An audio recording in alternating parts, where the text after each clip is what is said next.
2. Boom! What's up, everyone? Welcome to Simulation. I'm your host, Alan Sakyan. Today we have the pleasure of sitting down with Samo Burja. Hello. It's a pleasure to be here. Thank you for coming on today. Right. I'm so excited for this conversation. It's not often you get to talk about society as a whole and where civilization is going or might be going. So Exactly. I'm always very happy to sit down and talk this through with interesting people. That's so crucial. When was the last time that you sat down with someone to talk about what has been good about society, what has been bad about society, where we can go in the future? And I just love having that conversation. And you literally study that conversation as a social scientist, Yes. as someone that founded Bismarck Analysis. You are constantly analyzing governments and institutions for the purposes of private clients that hire you to do so. Correct. It's very interesting where there's a lack of a certain kind of discussion in the public space. We used to have pretty live culture of public intellectuals. Yes. Both in America and the West at large. There's much less of this now. It used to be the case that public intellectuals would say something, and then newspapers would report on it. Now newspapers say something, or maybe someone tweets something, and then intellectuals comment on that. Without this sort of reflection, these conversations do still happen in private. People still talk about this in great detail. Well, they might ask themselves, well, what is actually going on with the federal government? What is happening with the government of China? What is happening with various economic sectors? What might be happening in our scientific institutions, our epistemic institutions in general. Even the newspapers themselves are things we should be analyzing, questioning, figuring out the role that they play in our society. Without these things, it's very hard to have public conversations worth having, right? And then if we have very good friends, we can meet our friends, talk about it, but then the question is, well, this knowledge, if we're building it out, how do we translate that into something that benefits society? Something that changes the course of history. Yeah, and you mentioned a key word there, epistemic or epistemology, the study of what's justified truth or what's just belief into society. I love that word, and I've been talking about that word for such a long time now. And I've been trying to get other people to care more about that word, because that's basically what we're doing with our analysis of the world all the time. What is truth? What is just justified belief? And then how can we bring these bodies of knowledge together into these shared methodologies and practices to build a better future moving forward? So you focus on history, you focus on analyzing it, taking away some of the good, the bad. There's so much more to unpack here, but yeah, where were you born? How did this all start? Where were you born? Okay, well, I was born in Slovenia, a little before the collapse of what was once its own world order, right? The communist bloc used to exist. It used to be a third of the planet pursuing a shared vision of the future, and had a story of how it was the best society ever, and that everything was going to go great. Well, I was born in Yugoslavia, right, 1988. So this is when I'm 3 years old, I'm there with my parents, and they're taking me to an air raid shelter, and they don't want to scare the little three-year-old boy who's asking what's happening, why are we leaving our home in the middle of the night? So they just say, oh no, the firemen are just having a drill. And then I'm like, stupid firemen. Like the 3-year-old kid just really didn't like firemen that evening. What this anecdote I think illustrates is that as such, our views of what's a stable society and what's a fragile society can be very complacent, right? Yugoslavia proved, the country where I was born, proved to be fragile. Then I grew up in the 1990s in an independent Slovenia that was trying very hard to, transition to the Western model. I think it was moderately successful at this. We're, a relatively prosperous country. I grew up watching American movies. And that was a big cultural contrast, a big generational contrast. Like imagine if in the 1990s, Slovenia is flooded with American TV shows. So you might watch Fresh Prince of Bel-Air and it's on air at the same time as I Love Lucy is on air. Like that's a major cultural shift, and it's somehow like 50 years of American pop culture packed into these discount small TV stations transmitting this stuff. And for the older generation, they were quite cynical, right? When we were growing up, I remember talking to my parents, and it was sort of like, well, when's the first time, how do you feel the first time you voted? Now that we have democracy after 1991. And my dad said, well, obviously we'd voted for a long time before. It was just a question of who gets to pick the candidates. And this for me was very memorable because it pointed out how, the form of a system or a society might be very different from the substance that exists in it. The form of the society might be different from the substance that exists in it. Right. So even though on the outside we have a democracy in the U.S., on the inside there might be a lot of polarization and gridlock. Like I think it would be very difficult to argue that the government is responsive to either the needs or the desires of the people. As an interesting question, well, how does one figure out which of these many contradictory desires are the ones that can be empowered for the good of everyone, which are perhaps the ones that should not be empowered, like which are the passions that are in fact too much, that in fact might lead to rash or bad decisions. So when did you move to the U.S.? I moved to the U.S. 3 years ago. 3 years ago? Yes. I spent English is fantastic. Oh, thank you. You were learning a lot from those TV shows. I'm afraid it's more books. Good. I still get in trouble for mispronouncing words because there's some words I only ever read, never heard. Oh yeah, cool. Right. What's an example? Oh man, I can only give examples that I've since corrected. Yeah. For example, what was the word? This is going to be funny. I actually mispronounced shibboleth. I still don't know how to mispronounce the word. Wait, how to pronounce the word correct. Shibboleth? Yeah. What is shibboleth? Oh, I'm still not sure if I'm pronouncing it right, but shibboleth it's a small biblical reference. It's a word that means that, by the way you pronounce a word, people can tell where you're from. Oh, cool. Right.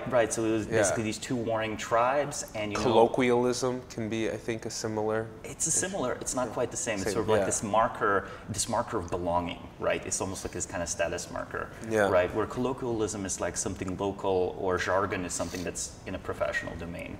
Okay. Yeah. Like shibboleth. Yeah. I mean, some English was helped. I travel around Europe, and in Europe, English is now the lingua franca.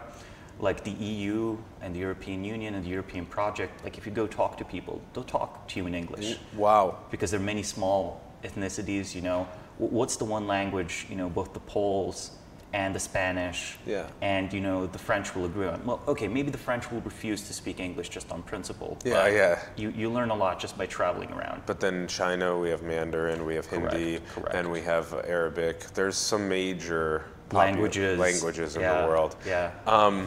Okay, so you moved to the U.S. 3 years ago. Did you move to the Bay Area?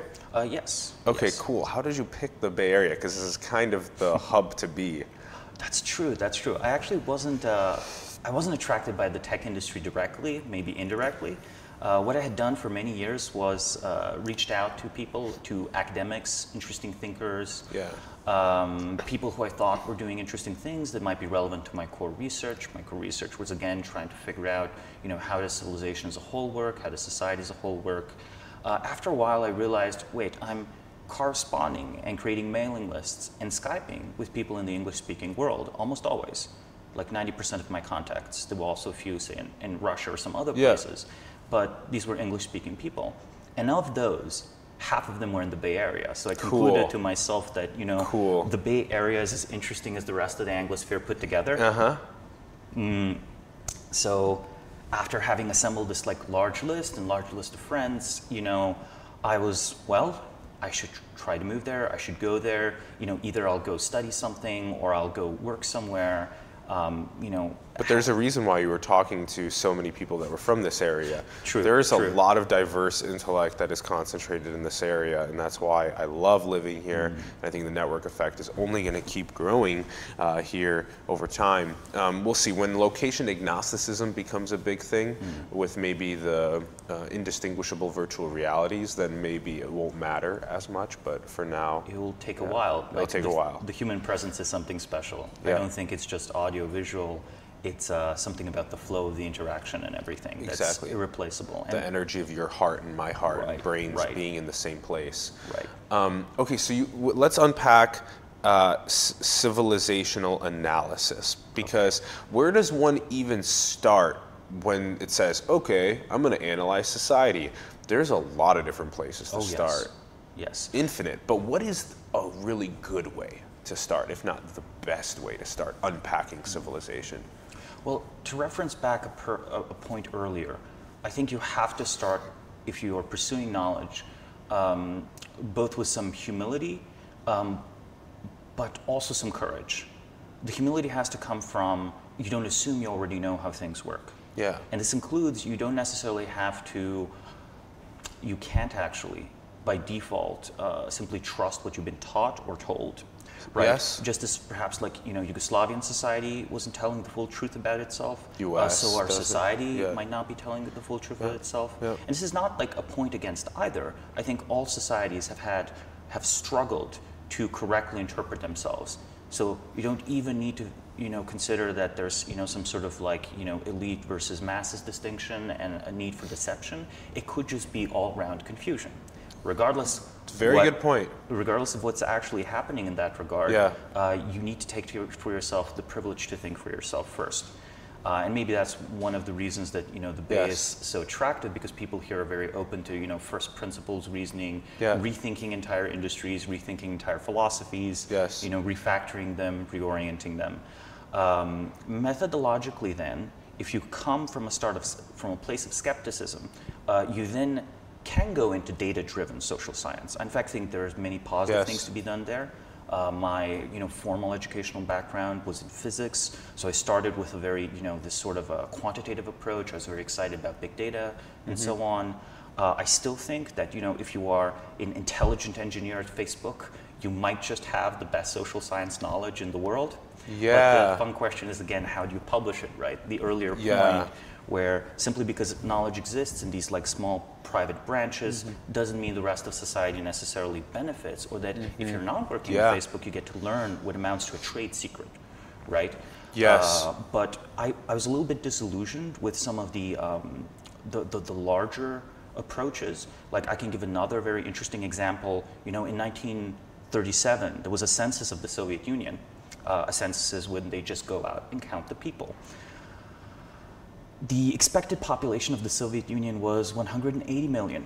The result was 170 million. The reason was because they wanted to present themselves as a successful society at all levels. So it wasn't that the leadership of the Soviet Union was trying to deceive the world. The leadership itself had been deceived because of the way the bureaucratic incentives worked each step of the way. Only good news was reported each step up the chain of command, up the hierarchy.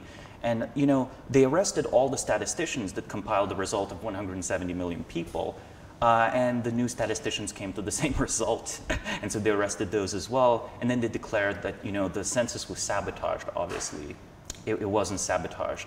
What had happened was they had built a massive information gathering apparatus, and did not align the incentive of this massive information gathering apparatus even for the leadership, let alone for the population of the Soviet Union as a whole. So if you were in the Soviet Union in 1940, you couldn't trust population numbers. And population numbers are actually one of the things governments are very, very good at doing. Governments are well incentivized to count people accurately, both for purposes of taxation and because this is the 20th century, this is the 1930s, conscription. Like the Soviet government definitely wanted to know how many soldiers it could enlist, right?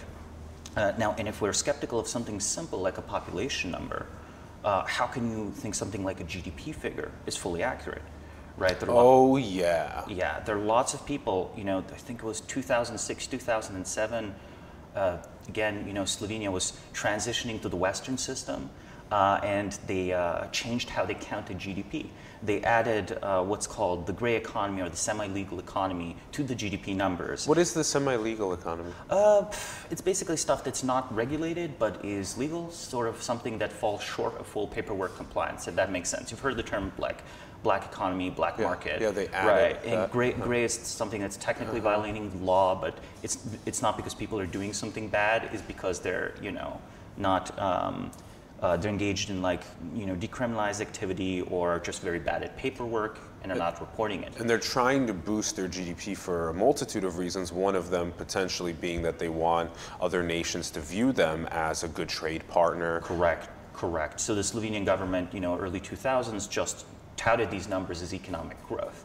And at least domestically, yes. And we have places like we have a place like China that has been touting some GDP increases that people are saying are not actually real due to them building the roads and these ghost cities to places that people don't even live at times, and things like this. That is very, very interesting. But then again, they're building a world-class convention center in a couple months in Tianjin. So there's this very interesting sort of. I love your first principles analysis. So you mentioned one of the first things being seeking knowledge. Yes. And then as you seek knowledge, humility is crucial. Skepticism is crucial. Humility in saying, I know nothing. I'm going to openly say that I know maybe that gravity exists, maybe that I shouldn't kill other people, that these are things that I should move forward with. And then the further analysis is that I'm going to be skeptical of all of this information that comes my way. I'm going to think about it in a way that questions it right away, and then I run an analysis 10 times again of this information to see if it's true or not. I go and take samples of other people's thoughts if it's true or not, and then that sort of builds you up, this sort of first principles understanding. Well, first principles understanding already presupposes you have some sort of paradigm you're operating in. So at first you have to figure out, well, okay, as I said, who do you trust? Secondly, pick methods. Based on these methods, try to, propose what your first understanding is of how things are. You never come with, you come with assumptions. You might as well bring those to light and see what's happening. One of my favorite analogies here is the one of geology. People tend to agree geology is a science. But in geology, there's no such thing as a controlled experiment. In geology, we only have this, one planet. Okay, let's leave what NASA or Elon might be doing, analyzing the geology of other planets. Regardless, we're here with this Earth. Is this, multi-billion-year process. When we have a theory on where certain kinds of rocks should be, what we do is we put the theory up, and then we go dig for those rocks. And then we find those rocks. Those rocks were already there. We didn't set up a new experiment. We're searching for essentially natural experiments in the wild. We're searching for samples of what's happening. And if our predictions were correct, this is evidence for the theory. If, however, we dig and we find different kinds of rock, or don't find oil, or don't find the minerals we thought were there, well, then maybe we need to revise what we think has been happening with the Earth's geology. I feel society is very similar. You don't actually get to run a society-wide experiment ever. Even if you say become... Language has kind of become a society-wide experiment. Well, maybe money has... Is there a control? There's no control. There's no control. Yeah. That's the point. There's no control. And, I don't know if there may be somewhere there's a hidden brilliant scientist that set up the experiment to prove or disprove a certain theory.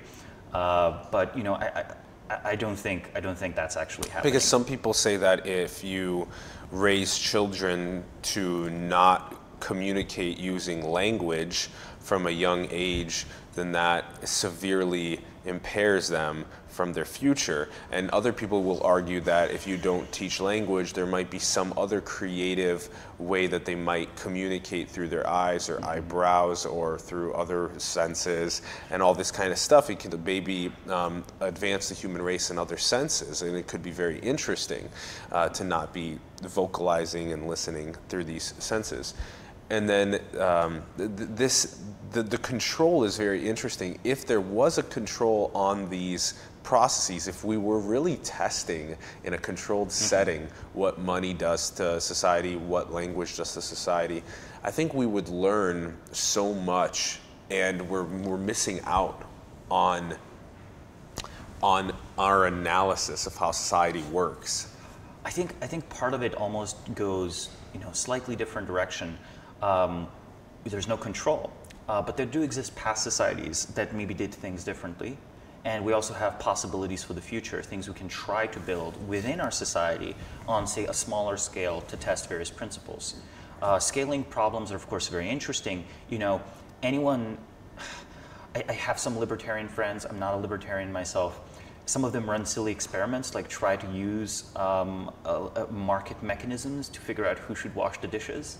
If you imagine parents with their kids having a bidding system, in a sense, this is very voluntary. But in another sense, they're totally missing the point. Their own theory says that this sort of price mechanism type thing only works where there are many, many people who can provide these services. In your apartment, no one's going to be bidding on who should clean the dishes except, well, you, maybe your wife, or your partner, your children.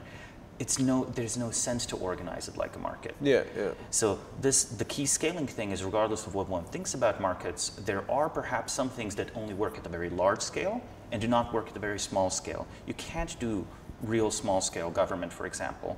You can't even do certain kinds of small scale economic experiments, because economies of scale are a thing. Certain kinds of organization only become viable at the largest scale. What if there was a bid out for somebody from the outside world to come and do the dishes for $5? Oh, then you're just interfacing with the outside world and wider society. And then you figured out probably a good app. I'm sure it would have a snappy name. Put it on your phone. It's like, who will come clean my dishes? And you swipe right, and then they come and clean your dishes for $5 or $6 or $7. Yeah. And they probably Uber to your place too. Maybe it's a partnership with Uber. I'm joking, but the thing is, that's already interfacing with a much bigger system. Yeah. Versus the closed 4-person family. Correct. And when we're looking at society, is society as a whole a closed system? Not completely. We are partially outsourcing things to, the Earth's ecosystem, right? We don't produce our own oxygen, right? We do de facto take care of most of our own drinking water, because the key problem with drinking water is usually sanitation. Yeah. It's not like literal physical lack of water, or it's like misuse of water resources. California is famous for its droughts and so on, but where farm subsidies lower, more of the water could be used by the population itself rather than for these large agricultural projects. Right. One side effect is we enjoy cheap almonds here. They're very delicious, but those farms use up a lot of the water. Yes. Does it make sense to grow almonds in the desert in California? No. Not really, but the subsidies are there, and structurally it's very difficult to get rid of them. Yeah, stuff like this is so fascinating. So there's this, we don't produce oxygen. We are in an ecological symbiosis with the earth, and then we do sanitize the water. Humans live in deserts where it's very difficult to grow food and to have water and to air condition buildings and all this kind of stuff. We have so much more to unpack. It's so difficult to actually figure out how to actually parse this. I think where we started, let's build from there. So we started with the thirst for knowledge, and then leveraging things like humility and critical thinking, free thinking. Also historical context. Let's unpack that more. When you go into history, how do you analyze history for? My best advice here would be, and my best principle would be, that events are very ambiguous. It's very easy to have multiple plausible reasons why a particular event did or did not happen. So events-based history, what we're sort of taught in high school, when you have a date, and on this date this happened, and 50 years later this happened, and 100 years later this happened, seems strictly less useful than going for a case study approach, where you holistically look either at a particular individual or an institution. Given the track record of that individual institution, it becomes very clear over time how it is it does what it does. Right? There's no ambiguity of, well, who exactly caused this market crash or who exactly caused this war. It's more like this military works this way across 5 wars, or so this an individual. example Yes. maybe would be the way that you could either put a couple dates on when the genocide of the Jews happened, or you put those dates on it, or you can talk about how the military force of Germany rallied for that period of time, how they operated, how they worked, how they talked, and what actually happened over those years with plucking people, moving them to concentration camps, how they killed them. So that's sort of a story versus just dates. Correct. I mean, that kind of story, it's like, it's a question of what you're analyzing, how you're analyzing it. You know, you reference a very, a tragic moment in human history. I think it's also possible to, reference a positive one. Definitely. The polio eradication program is one of my favorite examples. Thank you, Bill and Melinda Gates Foundation. That's actually a few decades earlier, but the Bill and Melinda Gates Foundation are doing very good things with malaria.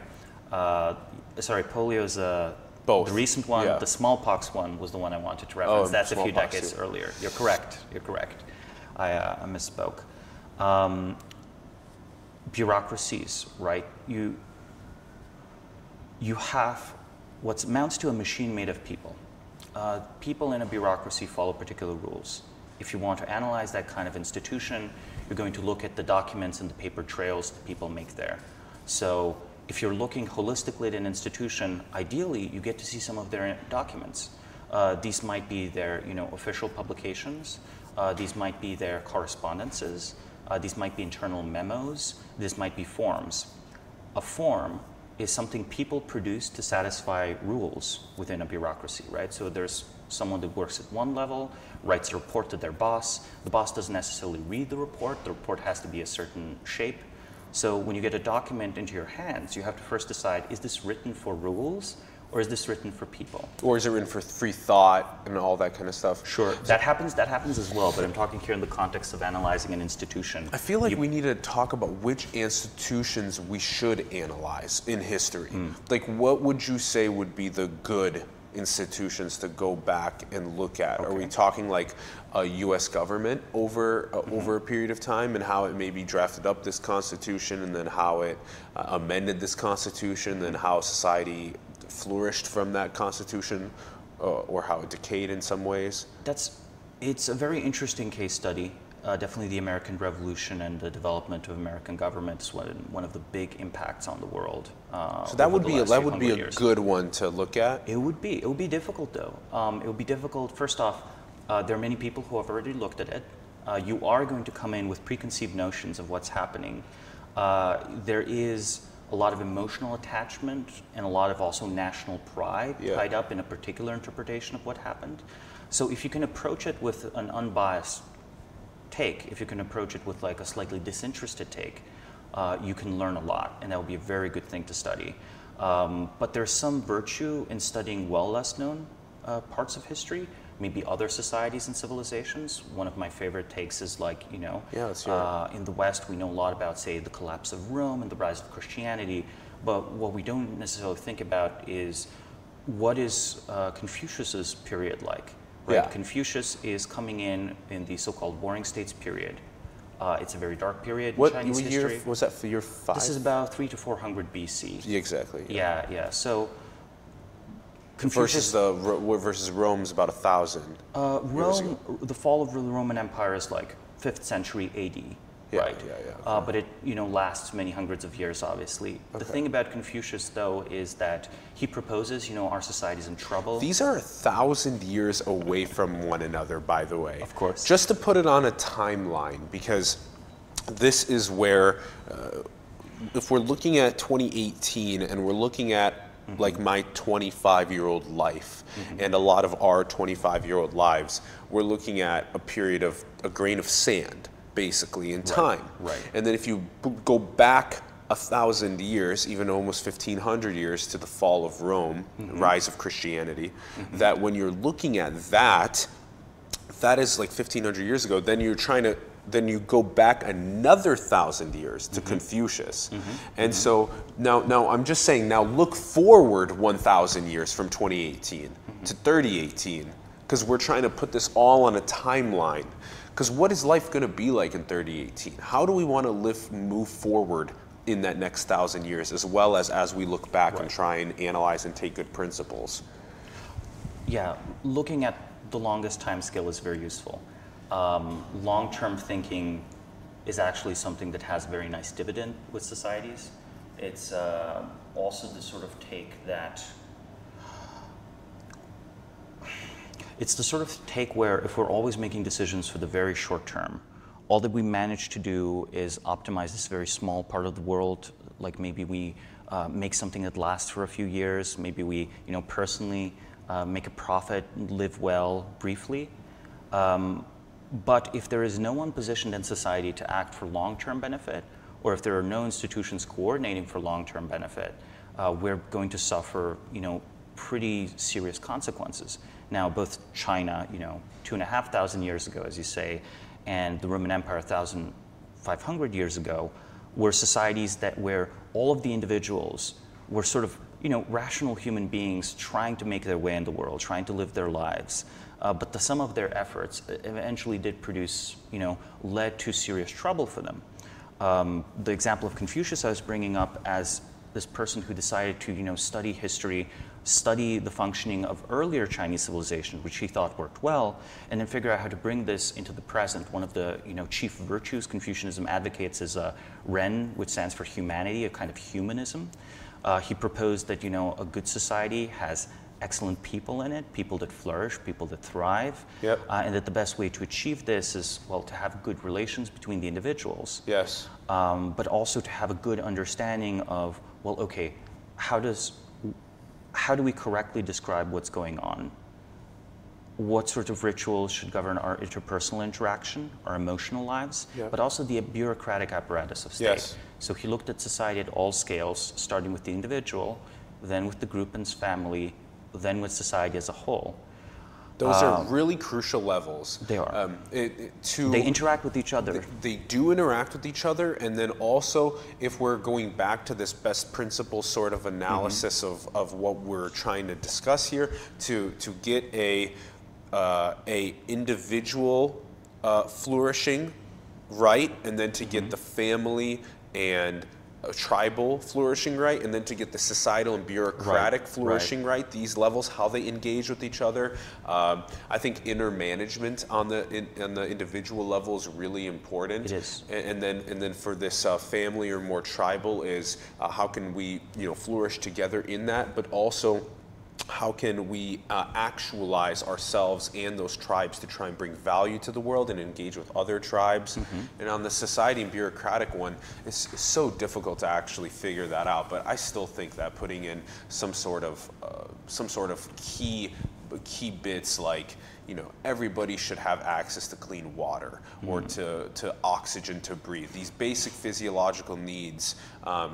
So anyway, it gets a little more complicated when you get up there, but I'm glad that you brought that up and how those three interplay with one another, and how you're bringing up Confucius and how he really, as you bring that up, how did you identify that as something that was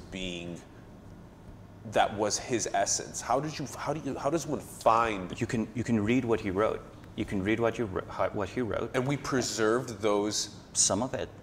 The Analects of Confucius are, of course, one of the big Chinese classics. And you can also read about his times and the sort of individual states he was interacting with. I think Confucius is like a wonderful example of someone that does succeed in sharing knowledge with society, both in creating knowledge with society and then having it propagate into the future. It was, his long-term dream that, he'll get the ear of one prince or another and have the prince institute these reforms, which would encourage kind of a meritocratic system of education, where people were, read not just, the tax code, but also poetry. And that was, make that part of the civil exam system, make poetry part of the civil exam system to encourage like a more humane mindset, where the bureaucrat then realizes that, no, actually I do have decision-making power. I am a human being. I should keep in mind the humanity of everyone I interact with while discharging these duties I might have towards the state correctly. Like harmonizing these elements was the core of Confucius's philosophy. And then when you read his philosophy and his actions and the context, you realize his actions are taken to the best of his understanding, appropriate for his context. Absolutely. What he does, he says, okay, this is a decaying society. Walk the walk. I know, right? Yeah, yeah. He says this is a decaying society. People don't know what's going on anymore. These states are constantly at war with each other. There's no peace. People don't read classics anymore. And he travels around China gathering students, a large group of students. And he goes around trying to petition various governments. Look, if you institute this, not only will this be, good and virtuous and humane, you'll just have a more functional state, and it'll work out for you. Now, Confucius is less good at office politics and just normal politics, so it never quite works out for him. But one of his students, Mencius, who takes on his philosophy, does reach the Han Dynasty. And then the Han Dynasty, this is, after the Qin Dynasty, implements a lot of these reforms.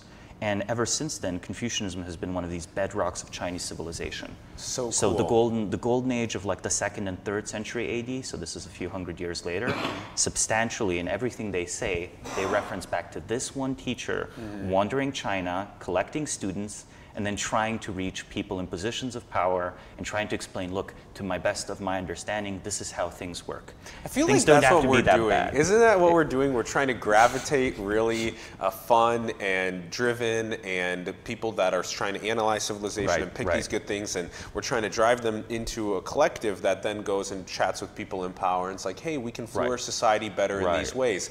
I'm so excited because that is in essence what these institutions that I think we're going to touch on in a little bit as well, and how we analyze them. What good are they bringing to the world? Are they maybe bringing some bad into the world? Let's go that 1,000 years ahead now to the future.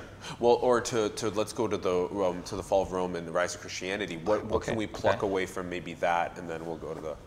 Okay, very very interesting question. I think it's an example we all know well. It's one that's worth studying.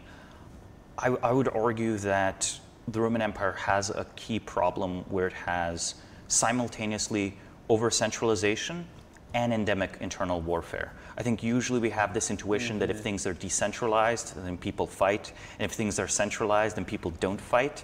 But actually, in the Roman Empire, the key problem is that, every time when, a Roman emperor dies, all the legions and each of their generals has a shot at being the emperor. Yeah. And the only thing sort of worth doing for a general in the Roman Empire is to try to be the emperor of the Roman Empire. So all of them are competing for the same prize at the center in Rome, and they keep marching their armies back every time, right?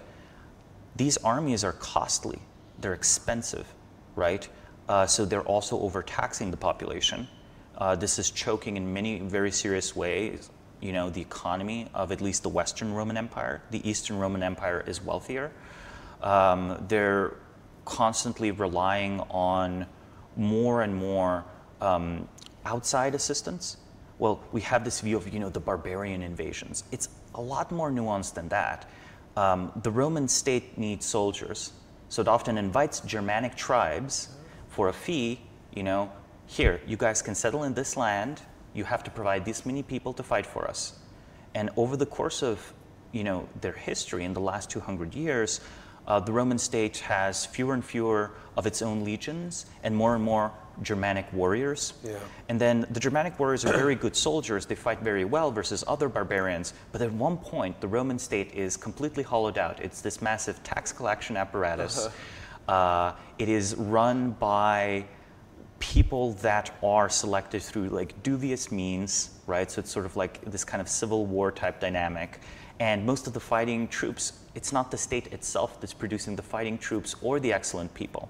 So it's a very natural state where in the 5th century, 476, Odoacer, who's a Romanized Germanic barbarian, he's not a barbarian at all. He speaks, and writes good Latin. But he goes with a tribe and just deposes the last Roman emperor. So that's the end of the Roman state. It was relying more and more on an outside institution, these functional tribes that provided it with military power. And the tribes quite sensibly abolished what just ended up being a pointless institution, right? What happened for most people with the fall of the Roman Empire was nothing in particular. For many centuries, life had been getting poorer and poorer, security had been less and less, and then is there a point in continuing this thing? Not really, right? So it's a withering down. It's not a sudden collapse, it's a withering down, a wearing down. And the few remaining functional institutions at one point are like, nope, we're gonna put aside this thing, right? And you know, the barbarians get a very negative rap, but you know, in the 5th century, if you look 100 years later, you know, Visigothic Spain or North Africa, these were now flourishing kingdoms in a very real sense. Like, prosperity had returned somewhat, political stability was better. These Germanic tribes ended up being the a sort of noble class, right? And because they still had this sort of high level of trust, at least with each other, unlike the Roman elites, which had low trust with each other and had gone into this spiral of betrayal and constant sabotage, they governed better. Ron talks a lot about how killing and power struggles have been going on for really long periods of time, and how he thinks that. Would you still agree, Ron, that they're going to exist for the rest of time? The dark villain? Yes, the dark villain. There'll always be a dark villain. That's just what we signed up for. It helps us become better people. Do you agree, Samo? Do you think there will always be a dark villain? And I'm not sure. It might be that I do think there's a very simple human drive to, you know, let's have an enemy, and then we can pin our problems on the enemy, and we can organize against the enemy. But I think at one point, we're going to have to transcend that. Yeah. It's a question of when. I definitely agree that I don't expect any immediate, you know, I don't expect immediate, let's say, a salvation from this state of humanity. But I do think like a gradual growth to more and more coordination and knowledge is possible. I agree. Right? But what we have to understand is that, you know, political progress is very fragile.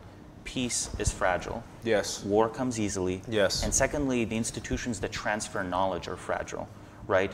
Confucius's success is that he does have a student that carries out his vision. Yes. If Confucius failed at that, there would be no, you know, correct. There would be no golden age of the Han, and Chinese civilization would be very different from what we know today. Wow. And in the, you know, Roman context, the Roman context, you know, one can talk about the negatives or positives of Christianity. I think a positive is the fact that they have these monasteries that they set up in the 4th and 5th centuries, who are these resource autonomous communities. People basically leave urban life. Like, today we tend to forget that, you know, when people first came up with the idea of a monastery, it was like to leave Rome, to leave Alexandria, to leave these large cities that were at that point no longer such nice places to live, and go into these essentially intentional communities. And in these intentional communities, they copied religious texts, but also as a side effect, they ended up copying a bunch of other texts that would be lost. 5th, 6th, 7th, 8th, 9th century, it's not economical to produce books. It's not economical to produce books about poetry or classical Greek philosophy. But because the Christians think some Greek philosophy is relevant for Christianity, the monasteries end up copying this, even though it's uneconomical. So those are, I think, successful institutions in the sense that they successfully transfer and preserve the body, the material body of knowledge. That is such a crucial highlight, because we were talking about this a little bit beforehand, but the preservation of knowledge, and something that you've studied as well, is really well illustrated by the canoe example, which we've talked about on the show so many times now. The civilization makes the canoe, someone knows how to make it, and then the civilization goes and continues to fish with the canoe, fish for generations. The canoe breaks, nobody knows how to make the canoe anymore. It's so important to know how to make the canoe and to invent and innovate on the canoe over and over again to make it better over time. And that's one aspect, like you're describing here, of knowledge being retained and iterated on over time, and really honing in on that is a crucial part of life to hone in on and do. Now, there's another point that I want to address on the way to this question that I want to ask, and it is that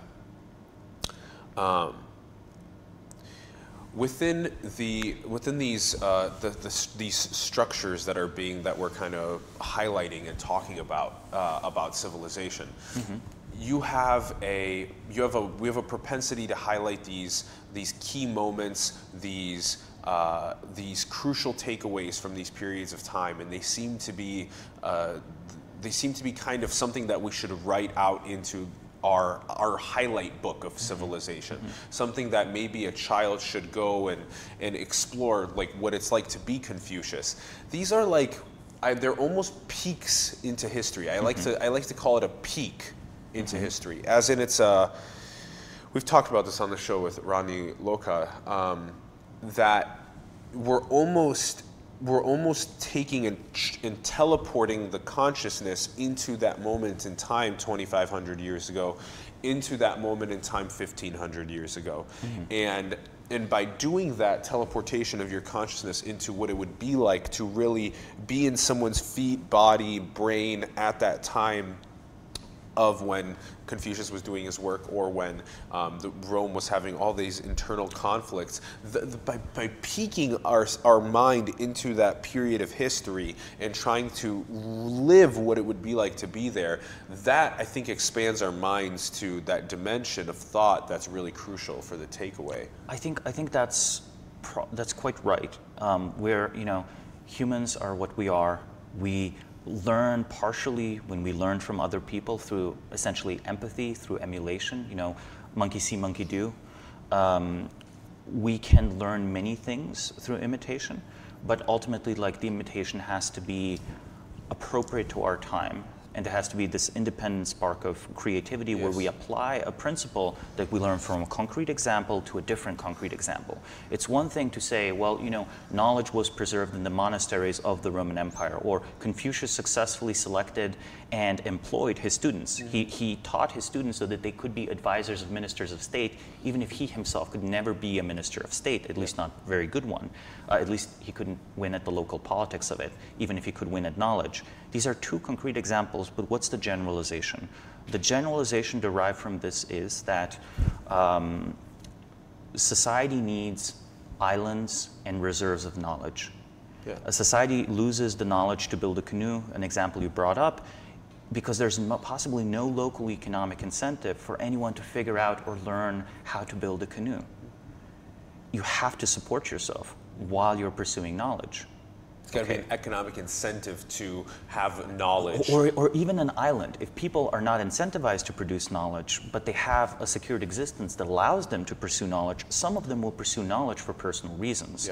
So you do need the economic niche, and the social niche is like, well, if everyone is saying that this kind of knowledge is pointless, why are you going into canoe making? The canoe is fine. The canoe will be fine for the next 100 years. That does not encourage young minds, especially young bright minds, to go and figure out how to make the canoe, how to innovate on the canoe. And then if they did innovate on the canoe, like, was this worth their time? Maybe, maybe not.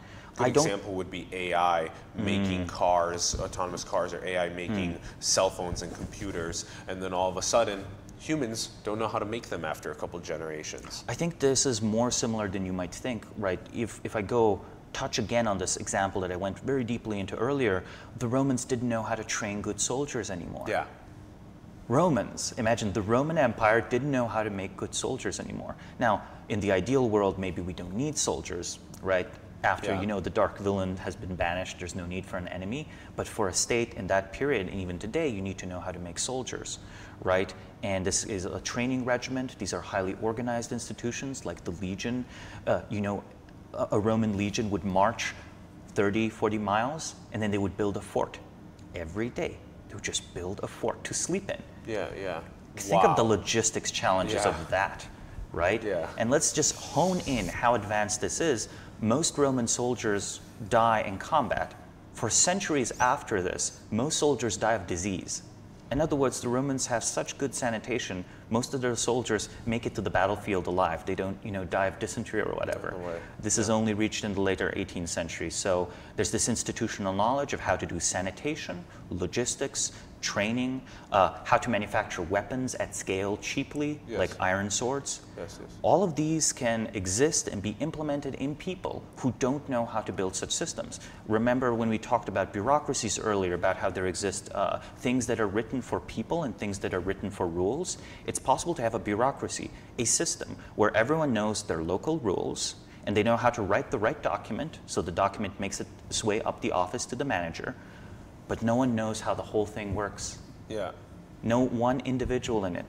And if no one individual or small group of people can get together and say, you know, do we at the DMV, are we like really on board with doing what we're doing, or are we just following the rules and kind of don't care and don't know? Like the tax code as well? I know, yeah, and I do pick the example of the DMV because it's like something everyone's experienced, right? Everyone's experienced a machine, a bureaucratic machine that treats you a way another human being never would, right? Another human being can be vindictive or petty, but you can reason with them, you can talk to them, you can relate to them.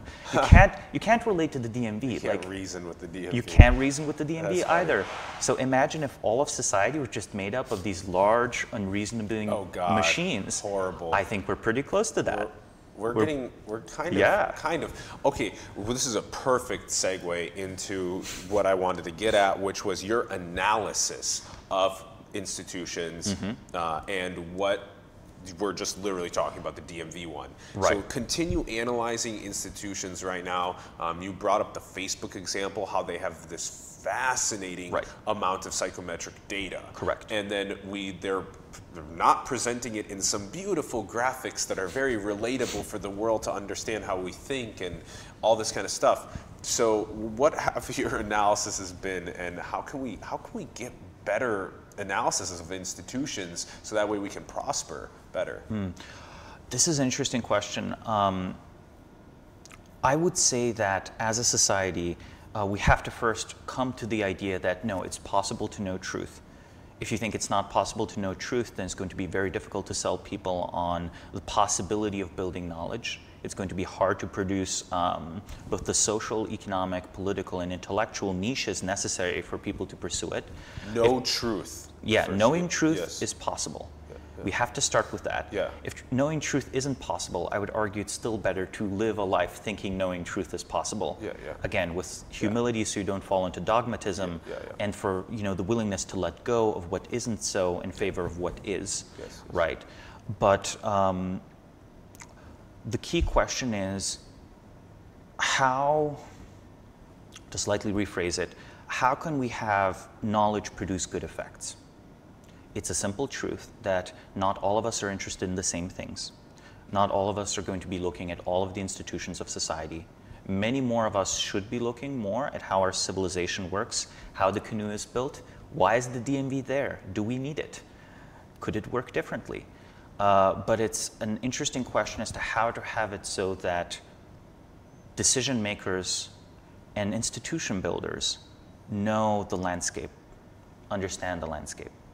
I think it takes a very special person to either be a leader or to organize others towards a positive end.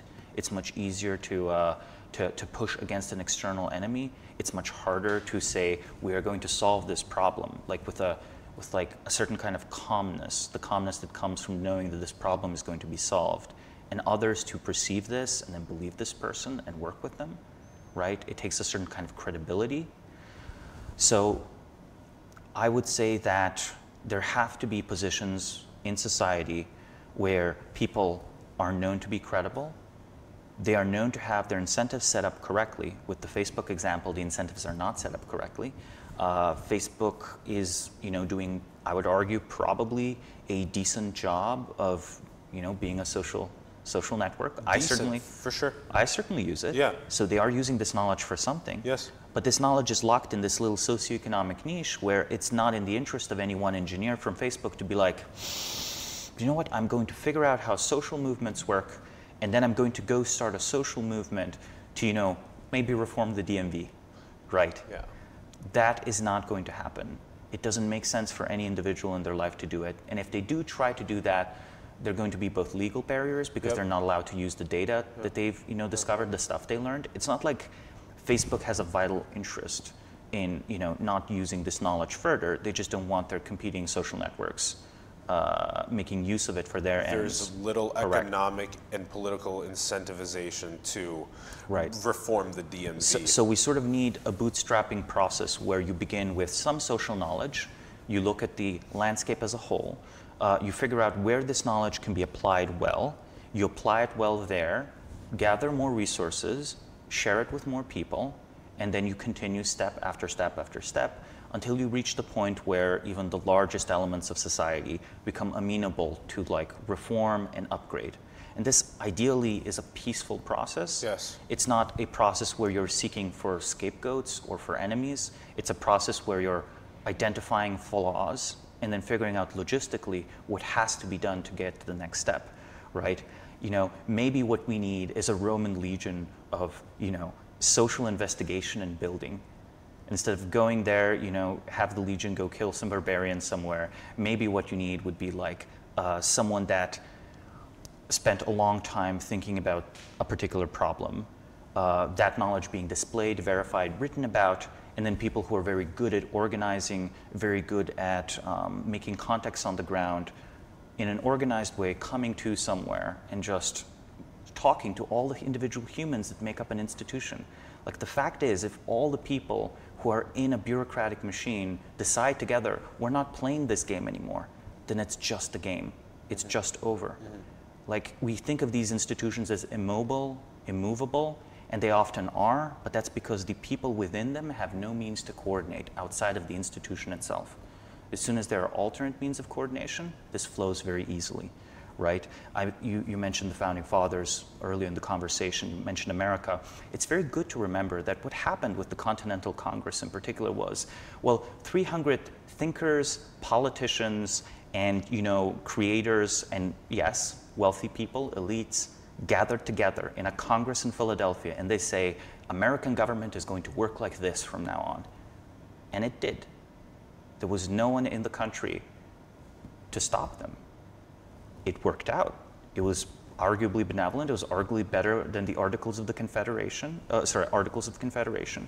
And the American Constitution is arguably a successful political experiment. At least it was. You know, we'll see what happens in the future.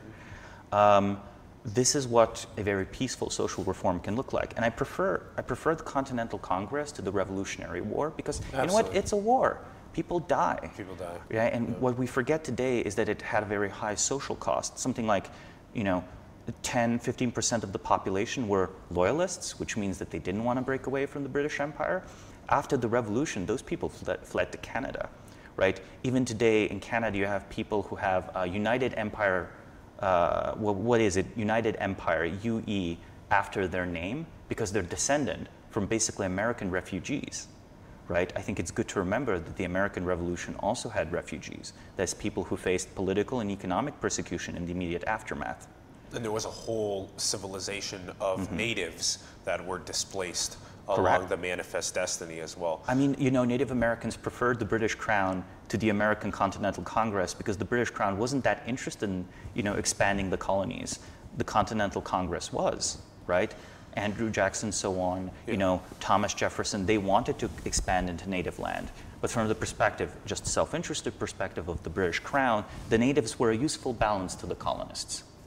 I'm loving the analysis that we're going through of even the present moment and how we can foster really strong economic and political incentives for people to analyze. They do have to go back to history again, and I want to because we're going to have to do another session where we unpack more.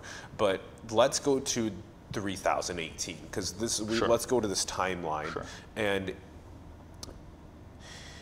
We've done a really good job at unpacking some of the first principles of learning and curiosity and humility and critical thought, and then we do a really good job at kind of unpacking some of these ways to analyze realms of time from Confucius to Rome to today, and then all the way, let's talk about some of the futures. So from all of these ways we're talking about, like a Continental Congress, maybe that might be one of these good ways to progress into the future rather than killing people. So what do you think are these institutions that are currently doing a good job at progressing us into the future? How do we build new ones that we haven't even thought of yet as we go into the future, maybe even just a couple decades to a couple centuries onward? Right. I think that currently we're facing several big challenges. One of the challenges we're facing is it's not clear whether the Industrial Revolution has that much steam left in it. we've all become vastly wealthier than we were 200 to 300 years ago. Yeah. But economic growth is, on paper and in reality, sluggish in Western countries, despite advances in things like machine learning, arguably also advances in genetics. Second challenge, our intellectual institutions are becoming more and more unmoored. And by intellectual... Unmoored? Unmoored, like ships without anchor, right? Oh. They're no longer grounded in good epistemics, episteme that we opened at the start. That's a really good point. There are so many academic institutions that don't have a truth anchor or an epistemic anchor. Yeah. Right, right. Like, I can go into some details of the problems with academia. It has many problems. One basic problem is that, publish or perish. In the 19th century... Publish or perish. Yes. In the 19th century, it was acceptable for a mathematician to spend years and years and then publish one very good piece. And then continue years and years of research, publication, publish another very well thought out piece. You cannot make an academic career like this anymore. You can't be an academic for 10 years and publish 2 good papers, right? So you have to constantly be producing papers, regardless of whether in reality you're producing new breakthroughs, which means that only a small number of papers have actual breakthroughs. And then this imposes a massive search cost, because if you try to learn the literature, I at one point definitely dug very deeply into political science, sociology, all of these literatures, and the signal to noise ratio is very bad. Yes. Basically, you have bad study after bad study built to help someone, and I don't begrudge them at all. They should definitely have an economic and social niche. It's just unfortunate that they have to produce noise in order to keep their economic and social niche. It's like the paperwork gets in the way of the actual research. Yes. Right? And it's a totally separate activity. And then the people who excel at this system will be the people who excel at the paperwork, not people who excel at the breakthroughs. Yes. It's an interesting question whether, Albert Einstein could have been published in today's peer review system. Peer review for Albert Einstein was, he talked to his smart friends. The smartest friends he could find. There was a thing called the Olympus Club in Switzerland, which is just a club of smart friends of Einstein. He talked to him and he showed them his paper, and they talked in depth about his paper, and they say, you know what, this is pretty good. Let's find someone who'll publish this. And then together with his friends, found an editor who, based on their good reputation and then their proven track record of identifying good scientists or not, had the paper published. Yes. That's a real different. Breakthrough. That's a real breakthrough. That's a thing. Not the system that publisher peril. Correct. That's also causing a lot of noise. The economic structure is incentivizing it in the wrong way. Okay, so that's the academic institution side of things. And then there's obviously news. Yeah, keep going. Yeah, obviously in news, it used to be the case that there was a public conversation. I mentioned public intellectuals. Like, who is a public intellectual? A public intellectual is someone who looks at society, identifies a key issue, thinks about concepts relevant to this issue, and then brings these concepts relevant to that issue to the public awareness. Yes. It's what we're doing right now. We're trying to do. We'll see how receptive society is. What drives traffic is, is it the newspapers, is it the tweets, or is it the ideas? There was a time where there were more ideas driven. Arguably, ideas never mattered as much as people pretend they mattered, but they mattered more than they matter now. In the Renaissance days. True, true. And this is a lot of what we're doing is trying to rebirth the public intellectual. That's a lot of our mission. If we can get people that want to talk in public settings, on large stages, on large vodcasts, in terms of the analysis of civilization, and the mechanism and the niche of the public intellectual is one that is, people are interested. People are interested in learning about the world, either to satisfy their curiosity or for practical action. So if you have people that have identified key problems and concepts and information relevant to those problems, and then make a career of disseminating this information, that is one way in which knowledge can be transferred, right? If there's a video on YouTube, it's available to everyone, right? Most people watch it, they might be entertained, they might be interested, not much happens, but that knowledge is there online, available for someone that might be researching the topic themselves. It's very difficult, signal and noise, right? We talked about the signal to noise ratio in the academic world. Online, we obviously face, again, a signal to noise ratio problem. If the very best thinkers, of our time are talking with a loudspeaker, not everyone might be ready to listen, but some will. It's the long tail. Like the long tail of the audience is going to be the most impactful. Yeah. Right? And the public conversation, which once existed, was more focused on, well, there are these people who are thinking about these big ideas, and what do these ideas mean for society? And then there was a public conversation between them. Like you said, critique was a vital part of it, right? Can you imagine 2 or 3 people showing up on stage and then in the course of a live discussion actually changing their minds? Yeah, exactly. Or maybe crying or being vulnerable or showing each other love and compassion. These are things that it really is difficult to drive out of men, especially, and I'm trying to do my best to open that up.